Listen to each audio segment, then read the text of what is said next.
Sunday সবসময় অন্য দিনের থেকে একটু আলাদাই হয়। তো সানডেতে বানিয়ে নিলাম স্পেশাল চিকেন তন্দুরি। বাড়িতেই বানাবো এয়ার ফ্রায়ারে।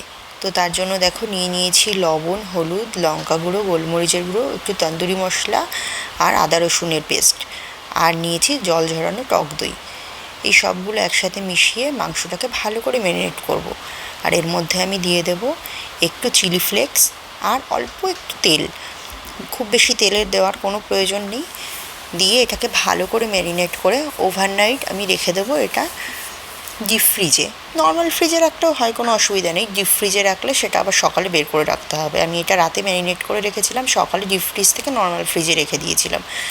আর সানডেতে আমি আজকে বানালাম এটা। দেখো ডিপ ফ্রিজে ঢুকিয়ে রাখলাম, বের করে নিয়ে এসেছি। এটা নর্মাল ফ্রিজে রেখেছিলাম, তখন এর ভিডিওটা আর করা হয়নি। এবার এর মধ্যে দুটো বাটার পেপার পেতে তার ওপর দিয়ে দেব আমি চিকেনের তন্দুরিগুলো ভালো করে সাজিয়ে। এই পেপারটা দিলে কি হয়, এয়ার ফ্রায়ারটা একদমই নোংরা হয় না। আমাকে আলাদা করে এটা পরিষ্কারও করতে হয় না, ধুতেও হয় না, কিচ্ছু করতে হয় না, কারণ অন্য কোথাও কিছু লাগে না। এটা 180 ডিগ্রি সেন্টিগ্রেডে আমি দিলাম 20 মিনিটের জন্য। কিন্তু 10 মিনিট পরে আমি এটাকে আবার একবার বের করব, করে একটু অয়েল স্প্রে করব, কারণ এতে তো খুব বেশি অয়েল দিইনি, একটু স্প্রে করে দেবো, তাহলে একটু জুসিনেসটা আসবে খাবারে। তার জন্য একটু অয়েল ব্রাশ করলাম। দেখো করে এটাকে আবার দিয়ে দিলাম। আরও 10 মিনিট এটা হয়ে গেছে। আবার একবার বের করে একটু দেখে নিলাম যে হচ্ছে কি না ঠিক মতো। দেখো এটা অনেকটাই ভালো করে হয়ে গেছে। এবার আমি এটাকে আর একটুখানি রাখবো, কারণ এই পাশটা মনে হচ্ছে আমার আর একটু কাঁচা আছে। এটা রেখে এই একটা সাইড পুরো হয়ে গেছে। এবার এটাকে আমি উল্টে দেবো, যাতে পেছন দিকটা ভালো করে হয়। দেখো কি সুন্দর জল বেরিয়ে এসছে ভেতর থেকে, মাংসের ভেতর থেকে। এই জলটাতেই পেছন দিকটা আরেকটু সফট হয়ে যাবে।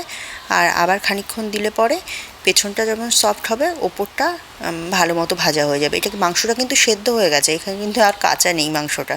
এটা খুব ভালো করে সেদ্ধ হয়ে গেছে। এটাকে আরেকটুখানি অয়েল স্প্রে করেছি, করে ভেতরে ঢুকিয়ে দিলাম।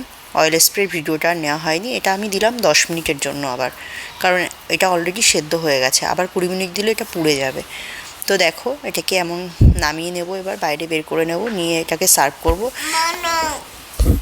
এইভাবে সার্ভ করব। এর মধ্যে একটু অনিয়ন আর একটু লেবুর রস ছড়িয়ে খেতে এটা খুব সুন্দর লাগবে। আর দেখো বাটার পেপারটা বের করে নেওয়ার পরে এয়ার ফ্রায়ারটা আমাদের একটুও নোংরা হয়নি। যেমন সুন্দর পরিষ্কার ছিল তেমনই সুন্দর আছে। তোমরা বাড়িতে কে কে এমন বানিয়ে খাও, আর আমার রেসিপিটা কেমন লাগলো অবশ্যই বলো। যদি ভালো লাগে তাহলে আমাকে ফলো করে আমার পাশে থেকো। ধন্যবাদ। আর তোমরা চাইলে বাড়িতে এটা বানাতে পারো, বানিয়ে আমাকে বলো যে কেমন হয়েছে।